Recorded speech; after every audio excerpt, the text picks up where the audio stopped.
ప్రమాదం జరిగింది. ఇద్దరు చనిపోయారు. ఇద్దరు కూలీలే. నిర్మాణంలో ఉన్న బిల్డింగ్ గోడ కూలడంతో ప్రమాదం జరిగింది.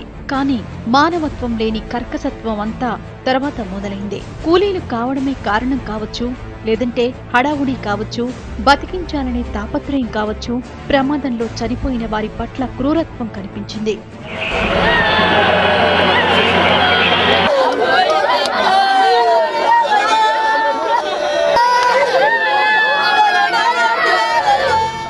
మట్టి తవ్వి మృతదేహాల్ని తీసే ప్రయత్నం స్థానికుల్ని కూడా కలవరానికి గురిచేసింది.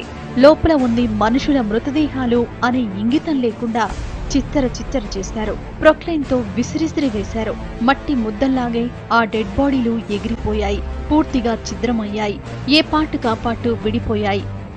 ముక్కలయ్యాయి. తవ్వి తీసే వారి శాడిజం దారుణంగా కనిపించింది. శరీరం కనిపించి ప్రొక్లైన్ కి దొరికిన తర్వాత కూడా అంత దూరాన విసిరేసి మానవత్వం లేకుండా ప్రవర్తించారు. అధికారులు వాళ్ళకు నేను ఆదేశాలు జారీ చేశాను. వాళ్ళు దీని మీద ఈ ఉన్నత స్థాయి విచారణ రెవెన్యూ కలెక్టర్ గారి తరఫున విచారణ జరిపించాలని వారు చెప్పడం జరిగింది. దాంతోపాటు వారు చెప్పినటువంటి విషయం ఏంటంటే, ఎవరైతే ఈ కన్స్ట్రక్షన్ చేస్తున్న వాళ్ళు ఉన్నారో మేము వాళ్ళని కూడా ఎక్కడున్నారో వాళ్ళ యొక్క తర్ఫీదు తీసుకొని వాళ్ళ మీద కూడా మేము చర్యలు చేపడుతున్నామని చెప్పడం జరిగింది. సికింద్రాబాద్ సంగీత్ థియేటర్ దగ్గర జరిగిన ఈ ప్రమాదం స్థానికుల్ని విషాదంలోకి నెట్టింది. ఆ ప్రాంతానికి వచ్చిన ప్రతి వారు కన్నీరు పెట్టుకున్నారు.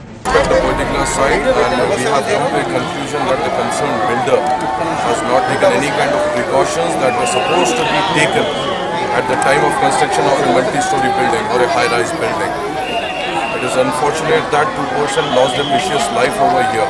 First is that they have to maintain setback. Second is our retaining wall chala important.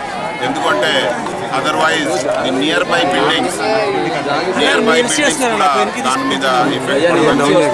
అందుకే ఎప్పుడు మన దృష్టికి ఇట్లాంటివి వచ్చినప్పుడు ఇమీడియట్గా యాక్షన్ తీసుకోవడం జరిగింది. చనిపోయిన వారి బంధువుల ఆవేదన వర్ణనాతీతం.